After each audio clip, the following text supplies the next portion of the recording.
তারেক রহমান খালেদা জিয়াকে দিয়ে সিম্পেথি নিচ্ছেন। খালেদা জিয়া কি একা বিএনপির নাকি সবার বাংলাদেশের?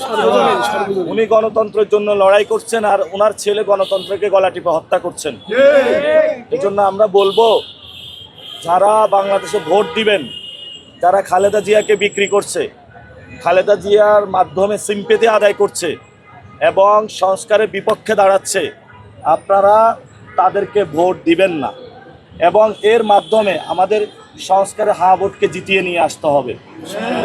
আরেকটা বিষয় বলি, যে ভারতে আধার কার্ড চালু করেছিল মোদী সরকার, ছোট ছোট কার্ড চালু করেছিল। এই কার্ডের মাধ্যমে নাকি বিজেপি হলো ক্ষমতায় আসছে, তারপরে এই কার্ডের কোনো খুঁজ ছিল না।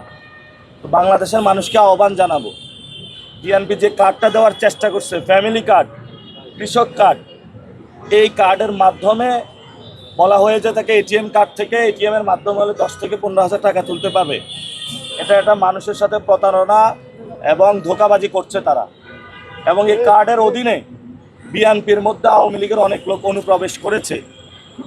এই লোকগুলা বাংলাদেশের মানুষের তথ্য ইনফরমেশন কালেক্ট করে ভারতে পাচার করে দিতেছে। এবং এই কার্ডের যে প্রজেক্টটা, এটা একটা ইন্ডিয়ান প্রজেক্ট। আমরা এই কার্ডের যে ইন্ডিয়ান প্রজেক্টটা বাংলাদেশে চালু করতে চাচ্ছে, আমরা বলবো এটা বন্ধ করুন। ঠিক, জনগণের যদি সেবা করতে হয় সেটা ভারতের সাথে আঘাত করে নয়, বাংলাদেশের মানুষের মধ্যে থেকে বাংলাদেশের মানুষের হয়ে সেবা করতে হবে। এবং আপনারা জানেন যে এখানে প্রচুর স্টুডেন্ট সোসাইটি আছে, ঢাকা মেডিকেল আছে, বুয়েট আছে, ঢাকা ইউনিভার্সিটি আছে। তারা হলো ধুলাবালির প্রবলেম আছে, খাবার দাবার সমস্যা, থাকার সমস্যা, এবং সাথে সাথে এখানে যে স্টুডেন্টগুলো আছে তারা বিভিন্ন ধরনের নির্যাতনের শিকার হচ্ছে। ইনশাল্লাহ আমরা ঢাকা আটে সবচেয়ে বাংলাদেশের স্টুডেন্ট ফ্রেন্ডলি একটা ক্যাম্পাস গড়ব এবং ঢাকা আর্ট গড়ব ইনশাল্লাহ। এটা হলো ঢাকা শহরের চান্দাবাজির বড় একটা হটস্পট জোন। আমরা যখন ইউনিভার্সিটির হলে থাকতাম তখন এই ফুল মার্কেট থেকে যারা ছাত্রলীগের ছিল তারা অনেক টাকা তুলে নিয়ে যেত, অনেক ব্যবসায়ীকে হলের মধ্যে বন্দি করে রাখতো এই শাহবাগ ফুল মার্কেট থেকে। এখন বলেছে চাঁদা বন্ধ হয়েছে, তবে ফুল মার্কেটে প্রত্যেক দোকান 5-6 হাজার টাকা করে ভাড়া দেয়। এই ভাড়ার আড়ালে হলো চাঁদাবাজি হয়। আমরা যদি আসি ইনশাল্লাহ এই ফুল মার্কেটটা মাল্টিপারপাস একটা বিল্ডিং করব এবং ঢাকা শহরের সবচেয়ে পুরো বাংলাদেশের ভালো একটা ফুল মার্কেট আমরা ইনশাল্লাহ এখানে ইনশাল্লাহ।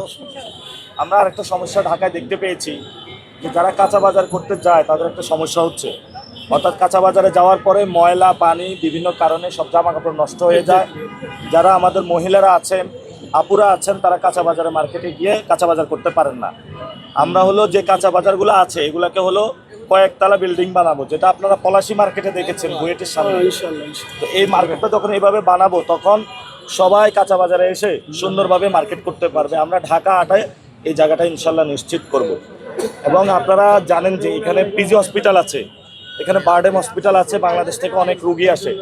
ওনারা এখানে ভালো খাবারের হোটেল নাই, অনেক কষ্টে থাকে, এখানে ভালো একটা থাকার জন্য হোটেল নাই এবং রুগীদের নিয়ে অনেক কষ্ট থাকে। ইনশাল্লাহ আমরা এগুলার সমস্যার সমাধান করব।